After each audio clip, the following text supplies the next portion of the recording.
Majoring in philosophy, is it a death sentence for your career? Let's ask some of my former students. I'm Christopher Anadale, and this is Life After Philosophy.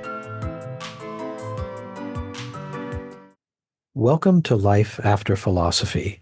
My guest today is Emma Smith. Emma is a 2023 graduate of Mount St. Mary's University with a double major in philosophy and political science. In the 2 years since graduation, she's bounced around a little bit. She has served as a ministry volunteer in Washington, D.C. She has worked in a public defender's office in a courthouse, and she's also, in between, worked on a farm. She has currently just begun a position as a resident assistant for the Apostolate for Family Consecration in Ohio. Emma, welcome to the program. I'm glad to be here. Thanks so much. You are still pretty early on in your career after college. It's only been 2 years since graduation for you. You've done a number of things. You're in this stage, I remember from my own life, where you are bouncing around a little bit, trying a little bit of this, trying some of that, trying some things just because you've wanted to see how they work out for you. Let's begin with the position that you're in right now. What do you anticipate doing at this new position you've just begun as a resident assistant? Well, I just started my job. I've been here in Ohio for only a week, and I've learned a lot about my new position over the past week. What I'll be doing is supervising the high school volunteers who come here to the apostolate to serve families. So I'm not directly ministering to the families, but I am working to take care of the overall well-being and health of the high school volunteers so that they can then go out and minister themselves. Okay, great. That sounds like you're working with youth then. Yes. Okay, very good. And is a resident assistant position, are you living in dormitories or supervising people while they're at the program? Yes, I'm living in a dormitory with many other young women. I have co-workers who are part of the youth ministry team, and we're preparing during these couple of weeks to welcome about 50 young people who will be serving this summer. That's fantastic. And that sounds like a rewarding type of ministry job with an apostolate. You did ministry work previously in Washington, D.C. on a volunteer basis. Was that the work that you went into right after graduation? Yes, it was. I was very interested in moving to Washington, D.C., and I was curious about living in the capital partly because of my political science studies. And then I got more interested in the social services and decided I really wanted to work in some sort of ministry to the people on the outskirts of the city, the people who were being neglected. And I was very blessed to work in a homeless shelter while I was there and have an amazing experience there, even though I was thrown in right at the beginning and didn't know what I was doing. But I learned along the way, and there were some bumps, but ultimately that was a very joyous experience at the homeless shelter. Did you find that working with people at the margins gave you a different sort of appreciation for yourself and the formation that you've been through? For myself, yes. It seemed like if I was having a stressful day or if there was a trouble in my community life because I was living with other volunteers down there, then I would go into work and my perspective would be put back into the right place because I would see that my troubles were oftentimes very minuscule compared to the difficulties that the homeless men were going through. I see. The theme of the podcast is how philosophy is relevant to people's lives after they've graduated. You've been not just through working with the homeless, social services, also working with public defender and on a farm. Was there a particular point at which you really felt the usefulness or the value of your philosophy studies in life out in the real world? Yes, I would say there was, and I'm not very far removed from college. Just a couple of days ago, it was 2 years since I graduated, but my philosophy classes, the things we talked about, are topics I think about quite often, even in my daily life, a lot of times. And particularly when I was living in DC, there the things I had learned provided a lot of good conversation topics for me and my roommates to get to know each other better. For example, I don't remember ever particularly talking about philosophy with the residents at the homeless shelter, but just the different perspectives that I had learned in my classes, like particularly in Islamic philosophy with Dr. Miller, was beneficial to know that there's many different places where people are coming from. And at that shelter, there was myriad of different places, different countries, different experiences that the residents were coming from. And then in the middle of our year in January, we had a very impactful experience in which one of my roommates was murdered in Washington, D.C. Oh no. And I was there with two of my roommates, and we were mugged. So I witnessed this violence, and that obviously had a very large impact on the rest of our year and on my life until this day. And what I really turned back to during that time, besides faith, was my philosophy education. And in that, I turned back to some ideas that I had learned in my classes, particularly in existentialism and philosophy of religion.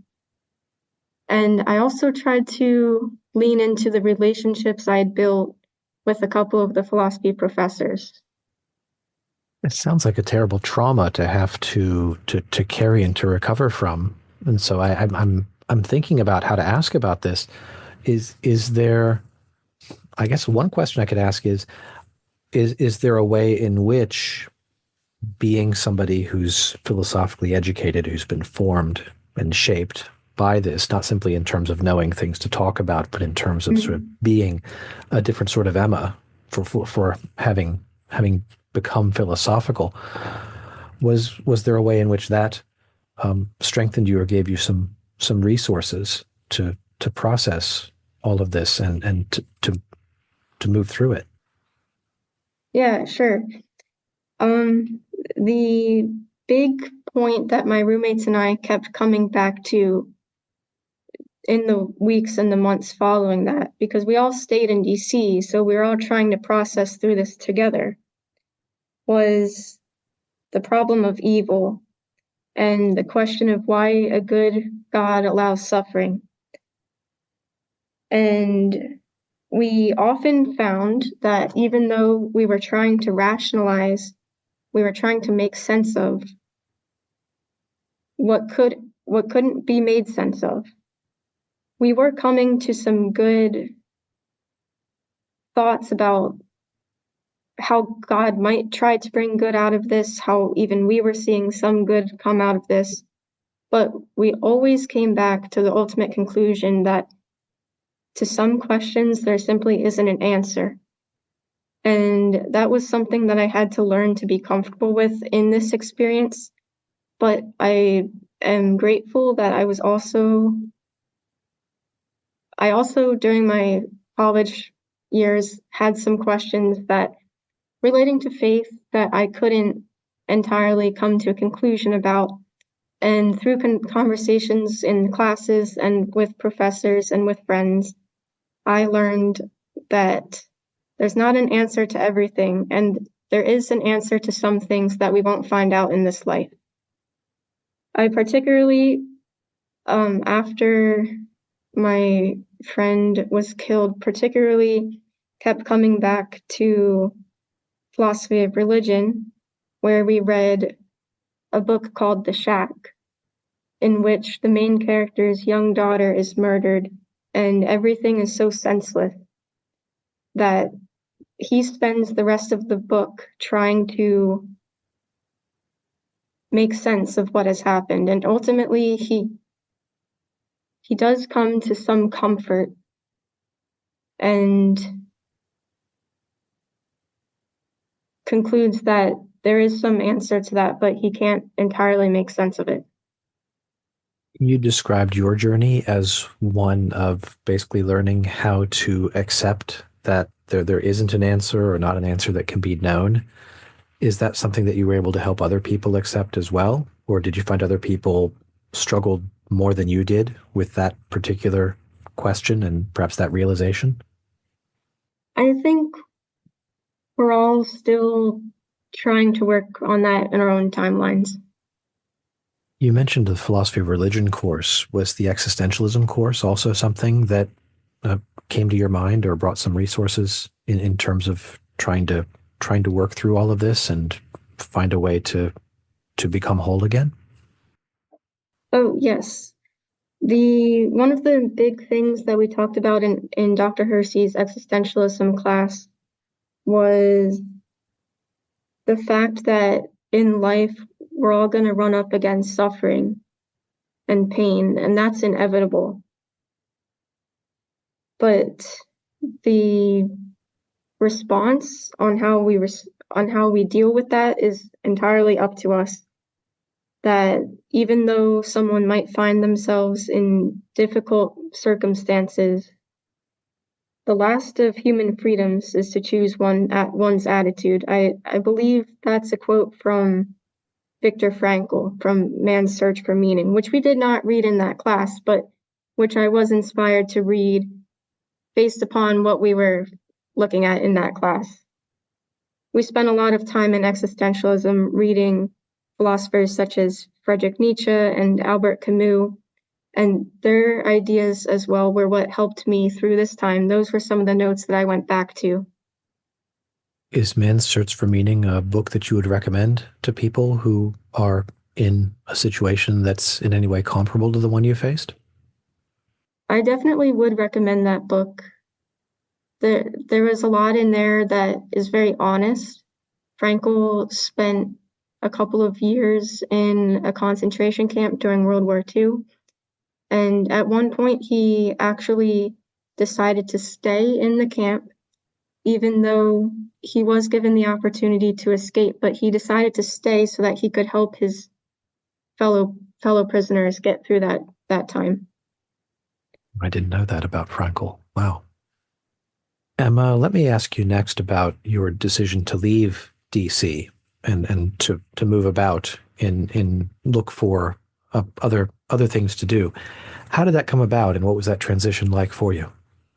So that was a pretty agonizing decision on whether or not to leave DC because I loved my work down there at the homeless shelter. I loved the community with the friars and my friends and everything culturally that there was to do in the city, even though I consider myself more of a country person, or at least a suburb person. And I I ultimately interviewed for and was offered a job at the place I was working. And that was my first full-time job offer. But I decided it was best for me to turn it down because of our difficult experiences in DC. So I wound up taking a trip to Italy that last summer, and I knew that when I came back from Italy, I was going to be just thrown back into the world and a little bit lost, trying to find my way. So I moved home to Pennsylvania, and I said, you know what? Now is maybe the time to go and work on a farm because this was something I'd always wanted to do. And I don't know if I was ever going to have this chance again. So I did receive some pushback from people I knew, and I also struggled with that a little bit thinking, I have this college education, I have this college degree. What am I doing manual labor? But I'm really happy that I worked on the farm because not only did it provide an an outlet for getting some good exercise and just not really having to think so much while I was there, but it also like just reinforced that idea and my belief that work is very dignified no matter what you're doing. And it brought me back to Dr. Miller's Foundations of Philosophy class, where we read Joseph Pieper, and he talks about the workaday world. And I knew that I didn't want to come home after college, after my experience in DC at the homeless shelter, and just sit at a desk all day. Not that if that's for you, that's a bad thing, but I knew it wasn't for me. I wanted to have more of a mission to my life and integrate what I believed and who I was into my work. Now, it's interesting to me that you should mention Pieper and the workaday world. I understand all about this. Some people would say that their objection to manual labor is that it involves you in the workaday world. That, as you said, you don't have to think as much, and you're moving things about, or you're working with animals. I don't know what exact work you were doing, but did you find that that wasn't the case with the farm work that you were doing? It wasn't immersing you in the workaday world, but it was something you were finding meaning and significance in? That's a fair point. That's a good question. I did find meaning in that work, particularly because it was something I had been wanting to do for a long time. And it also gave me some chance to step back out of the busyness of the world, out of just going, and really reflect and think about what I want to do. If I had stayed in DC, sure, I was going to have a full-time paid job and be set on a career path that probably, if I stayed on, it would be a little bit more set, more clear than what I'm doing now. But I wouldn't have necessarily had the time to reflect on what do I really want. On the farm, I did, and that's a large portion of what we talked about in our philosophy classes at the Mount, that a lot of people don't just take the time to step back and ask the honest questions and pursue the hard ones. They just go about their lives. And certainly I've fallen into that pattern, but we also talked a lot about Socrates, a famous saying, the unexamined life isn't worth living. And I want to examine my life. I want to live significantly. I remember when I was your age, or maybe a little bit younger, I took a class on Heidegger, and one of the terms that he uses in an existential philosophy of his is the average everydayness of the world. I think that's kind of like what Pieper is getting at with the workaday world. There's a sense in which things can become, trite and boring and regular.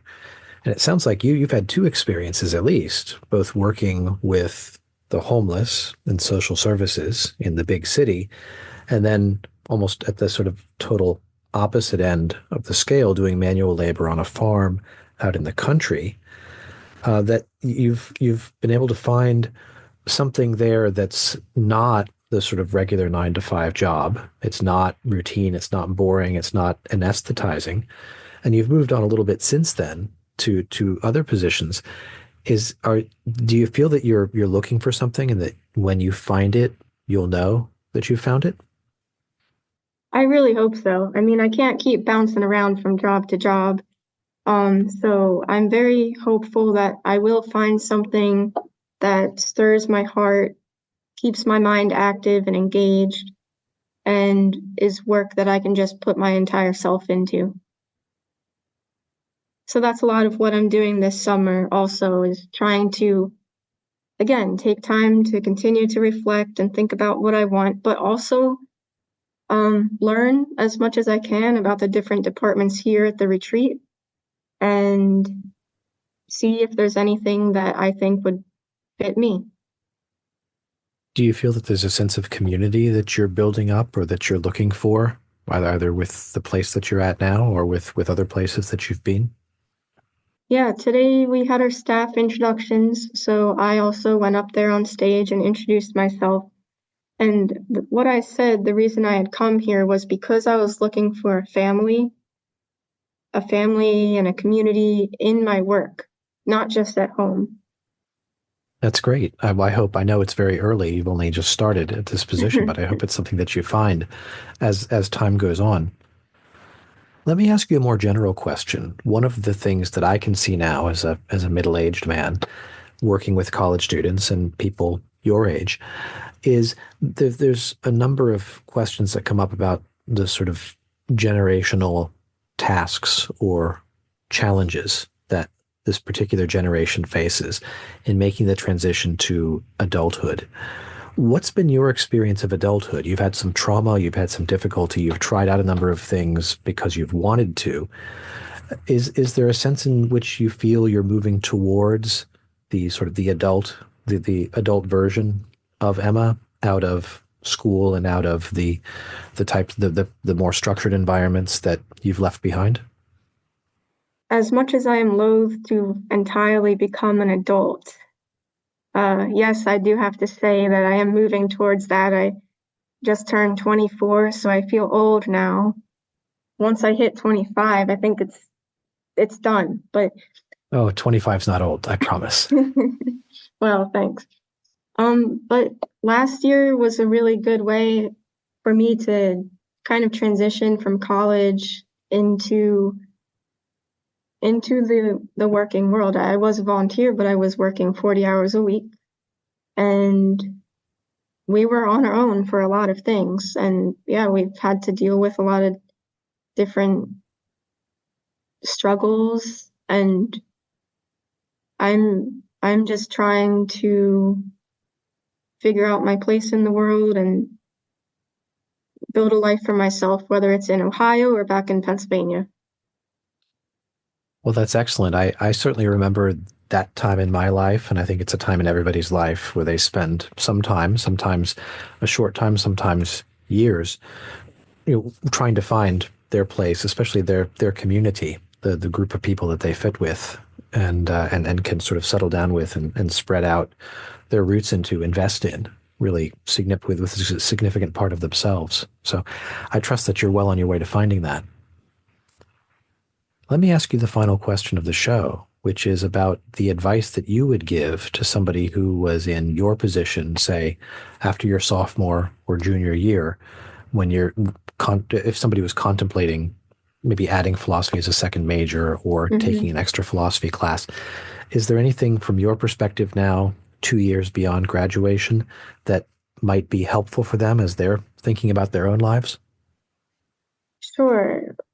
They're gonna know the jokes about philosophy and majoring in philosophy. When I was a junior and I had just added philosophy as a second major, my friend told me this joke that was, how do you get a philosophy major off of your porch? I said, I have no idea. And he says, give him the money for the pizza delivery. Oh, that's cruel. But I would encourage anyone considering adding philosophy as a major not to pay too much attention to those sorts of jokes, not to pay attention to people who say that it's not going to help you, because it is, because it's really the ideas and the way those ideas are played out in your relationships with other people and the way you think about yourself and the way you think about life, the way you approach struggles. That's where you're going to see the fruit of your philosophy education. That's where I've seen it. And I really think that's what you take away from your education. That certainly fits with what I hear from other people. I appreciate that. I sometimes will tell my students that, one of the ways to think about ethics and about the value of prudence is it's the thing that you carry with you. Your virtues are the things that you carry with you into every situation, and your ability to react to completely unpredictable circumstances, things that you never thought would happen, suddenly are happening and have happened, and you need to be the kind of person who can deal with them. And that's going to be the inner resources you have, as much as particular skills or training that you've had or a credential that you've mastered for a predictable scenario. It's those unpredictable scenarios, which it sounds like you've had a number of them that you've had to struggle with. That's where you're going to find the value of the intellectual and the moral development that you get from a good philosophy education. Does that seem to match your experience too? Right. And I would also add that even though I have had an unpredictable experience, and I do have some inner resources, as you say, to draw upon, that's not to say by any means that I have the answer or have found the answer. I have the resources that I can share with you, because I don't. Because, as I mentioned earlier, there's a lot of questions that don't have an answer to them or don't have a clear-cut answer. There is a lot of uncertainty in life, and learning learning how to just not only survive but to thrive is a lifelong process. It's something that I'm continuing to try to work on myself. Since graduating, I've had the chance to go back and read some of the things that I wanted to look into deeper, or that I thought I missed, I wasn't paying attention to as much as I should have. And I would also encourage other people to do that, because the philosophy education at the Mount or at any college is just the start. That's great. Thank you, Emma. That's a great place for us to conclude. I appreciate that very much. My guest today on Life After Philosophy has been Emma Smith, a 2023 graduate of Mount St. Mary's University. Emma, thank you so much for being with us today. My pleasure. Thank you for having me.